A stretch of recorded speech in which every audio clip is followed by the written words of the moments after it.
Good morning. I'm doctor Srividya, homeopathy consultant at doctor care homeopathy. ఈరోజు న్యాచురల్‌గా గర్భం నిలబడ్డానికి తీసుకోవాల్సిన జాగ్రత్తలు చూద్దాం. పెళ్ళైన వాళ్ళు ఏ టైంలో కలిసినప్పుడు ప్రెగ్నెన్సీ వచ్చే అవకాశం ఎక్కువగా ఉంటుందనేది చాలామంది అడుగుతుంటారు. సో, ఈ వీడియో మిస్ అవ్వకుండా చూడండి. ఫస్ట్ థింగ్ 30 డేస్ ఉమెన్‌లో మొత్తం 30 డేస్ మెన్‌స్ట్రువల్ సైకిల్ అంతా కూడా గర్భధారణకు అనుకూలమైన పీరియడ్ కాదు. మెన్‌స్ట్రువల్ సైకిల్‌లో 11థ్ డే నుంచి 18థ్ డే వరకు అండం యొక్క విడుదల అండ్ జరిగే అవకాశం ఉంటుంది.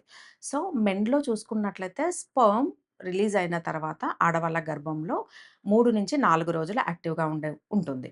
అండ్ వుమన్ యొక్క ఓవమ్ చూసుకున్నట్లయితే 24 అవర్స్ అలైవ్‌గా ఉంటుంది.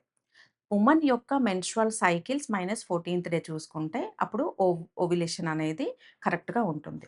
సో, అవగాహన అనేది చాలా ఇంపార్టెంట్. సో, ఎవరైతే మ్యారేజ్ అయిన కపుల్ కౌన్సెలింగ్‌కి వస్తారో మేము ఫస్ట్ గైడ్ చేసేదేంటంటే, ఆ కపుల్ యొక్క ఎస్పెషల్లీ వుమెన్ యొక్క మెన్‌స్ట్రువల్ సైకిల్‌ని పరిగణలోకి తీసుకొని ఇన్‌కేస్ 28 డేస్ మెన్‌స్ట్రువల్ సైకిల్ ఉన్న వాళ్ళలో బిట్వీన్ 11థ్ నుంచి 18థ్ day. In case of 30 days menstrual cycle ఉన్న వుమన్‌లో బిట్వీన్ 12థ్ 19థ్ డే అనేది ఓవ్యులేషన్ పీరియడ్. సో, ఓవ్యులేషన్ పీరియడ్‌లో మాత్రమే ప్రెగ్నెన్సీ వచ్చే అవకాశం ఎక్కువగా ఉంటుంది. అండ్ సెకండ్ థింగ్ ఎటువంటి లైఫ్ స్టైల్, ఎటువంటి డైటరీ హ్యాబిట్స్ తీసుకుంటే ప్రెగ్నెన్సీకి ఎస్పెషల్లీ ఆడవాళ్ళలో అయితే ఓవం, మగవాళ్ళలో అయితే స్పెర్మ్ హెల్తీగా ఉండడానికి ఫుడ్ హ్యాబిట్స్ చెప్తా.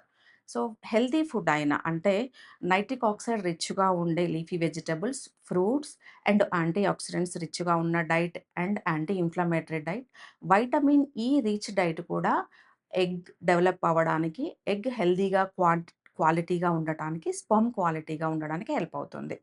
ఆహ్, స్పర్ స్ప్రౌట్స్ తీసుకోవడం, నట్స్ ఎక్కువగా తీసుకోవడం అండ్ అవాయిడ్ చేయాల్సిన ఫుడ్ చూసుకున్నట్లయితే కార్బోనేటెడ్ డ్రింక్స్ అయినా, కూల్ డ్రింక్స్ కానివ్వండి, హైలీ ప్రాసెస్డ్ ఫుడ్ అంటే చాలా రోజులు నిల్వ ఉంచిన పికిల్స్, చాలా స్టోర్డ్ ఫుడ్, ఇమ్మీడియేట్‌గా ఈజీ మేకింగ్ ఫుడ్ వీటికి దూరంగా ఉంటూ న్యాచురల్ ఫుడ్ తీసుకున్నట్లయితే ఫెర్టిలైజేషన్‌కి అవకాశం ఎక్కువగా ఉంటుంది. అండ్ హోమియోపతి వైద్య విధానంలో కూడా హార్మోన్ ఇంబాలెన్స్ ఏమైనా ఉంటే న్యాచురల్‌గా క్లియర్ చేస్తూ ఫెర్టిలిటీకి ఛాన్సెస్ పెరిగేలాగా ట్రీట్మెంట్ అనేది అవైలబుల్‌గా ఉంటుంది. సో, సెకండ్ ఇంపార్టెంట్ ప్రాబ్లమ్ చూసుకున్నట్లయితే కొంతమంది వుమెన్‌లో ప్రెగ్నెన్సీ అందుతుంది. బట్ అది డెలివరీ వరకు వెళ్ళకుండా 8 వీక్స్ కానీ, 9 వీక్స్ టైంలోనే ఆహ్, వితౌట్ ఏ రీజన్ లేకుండానే ఇమ్మీడియేట్‌గా అబార్ట్ అవ్వడం జరుగుతుంది. సో, దీనికి రీజన్స్ ఏంటి అనేది చూసుకోవాలి. ఫస్ట్ వన్ ఏదా సర్వైకల్ ఇన్‌కాంపిటెన్స్ అనే ఒక క్లినికల్ కండిషన్‌లో గర్భధారణ జరుగుతుంది. బట్ కంటిన్యూ అవ్వకుండా అబార్షన్స్ అయ్యే అవకాశం ఉంటుంది. And second thing torch positive అనే ఒక వైరల్ పాజిటివ్ కండిషన్స్‌లో బేబీ ఎదుగుదలకు ఈ వైరస్ అనేది అపోజిట్‌గా మారి యాంటీబాడీస్‌ని రిలీజ్ చేయడం వల్ల చాలా ఫ్రీక్వెంట్‌గా అబార్షన్స్ జరుగుతుంటాయి. సో, ఈ 2 క్లినికల్ కండిషన్ ఎవరైతే ఒక వుమెన్‌లో ఒకసారి ప్రెగ్నెన్సీ వచ్చి ఇమ్మీడియేట్‌గా థర్డ్ మంత్ లోపల అబార్షన్ అయింది అన్నప్పుడు దాన్ని నెగ్లెక్ట్ చేయొద్దు. ఇమ్మీడియేట్‌గా ప్రెగ్నెన్సీ ప్లానింగ్ కంటే ముందు వైరల్ స్క్రీన్ చేసుకోవాలి. ఎందుకు వితిన్ థర్డ్ మంత్‌లోనే బేబీ అనేది అబార్ట్ ఎందుకయింది? దీనికి రీజన్ చూసుకోవడం చాలా ఇంపార్టెంట్. ఎందుకంటే మళ్ళీ ఇలాంటి అబార్షన్స్ రిపీట్ కావద్దు. So, clinical conditions torch positive కానీ, సర్వైకల్ ఇన్‌కాంపిటెన్స్ ఏమన్నా మనకు ఇన్వెస్టిగేషన్‌లో బయటపడితే ఇమ్మీడియేట్‌గా వాటిని వైరస్ నెగెటివ్ వచ్చేలాగా ట్రీట్మెంట్ తీసుకొని ఫర్దర్‌గా ప్రొసీడ్ అయితేనే మళ్ళా హెల్తీ బేబీకి అవకాశం ఉంటుంది. సో, రీసెంట్‌గా ఒక వుమెన్ ప్రెగ్నెన్సీ అందుతుంది. బట్ ఇమ్మీడియేట్‌గా సెకండ్ మంత్, థర్డ్‌లోనే చాలా అబార్ట్ అవ్వడం జరుగుతుంది. సో, తనకు అర్థం అవ్వట్లేదు. సో, దీనికి రీజన్ ఒకటి ఉందన్నది కూడా నాలెడ్జ్ లేకుండా వాళ్ళు ఇమ్మీడియేట్‌గా ప్రెగ్నెన్సీ ప్లాన్ చేయడం జరుగుతుంది. అండ్ వుమెన్ వితిన్ 3-4 అబార్షన్స్ తర్వాత చాలా డ్రాస్టిక్‌గా వెయిట్ లాస్ అయింది.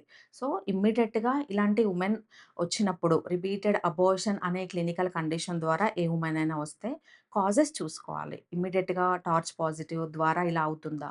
సర్వైకల్ ఇన్‌కాంపిటెన్స్ ద్వారా రీజన్స్ చూసుకొని, దానికి ట్రీట్మెంట్ తీసుకొని కంప్లీట్‌గా నెగెటివ్ వచ్చి వుమెన్ ఫిట్ అయిన తర్వాత ఫర్దర్‌గా ప్లాన్ చేసుకోవడం అనేది చాలా ఇంపార్టెంట్. సో, ఎవరైతే torch positive or cervical incompetence ద్వారా ఆర్ రిపీటెడ్ అబార్షన్స్‌తో ఇబ్బంది పడుతున్నారో, దీనికి హోమియోపతిలో బెస్ట్ ట్రీట్మెంట్ అవైలబుల్‌గా ఉంది. ఏ రీజన్ ద్వారా అయినా అబార్ట్ అయిందనుకోండి. Within second month or third month. Minimum gap అనేది చాలా ఇంపార్టెంట్. వుమెన్ రికవరీ అవ్వడానికి.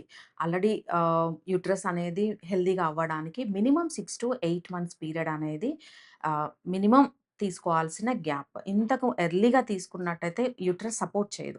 మళ్ళీ రిపీట్ అయ్యే అవకాశం ఉంటుంది. సో, ఎవరైతే మళ్ళీ అబార్షన్‌తో అప్రోచ్ అవుతుంటారో వాళ్ళలో మినిమమ్ 8 మంత్స్ అనేది వుమెన్ రికవరీకి అవసరం పడుతుంది. సో, ఎవరైతే ప్రెగ్నెన్సీ అందుకోవడంలో డౌట్స్‌తో ఇబ్బంది పడుతున్నారో అండ్ ప్రెగ్నెన్సీ రావటానికి ఎదురు చూస్తున్నారో వాళ్ళు కింద స్క్రోల్ అవుతున్న నంబర్‌కి కాల్ చేయొచ్చు.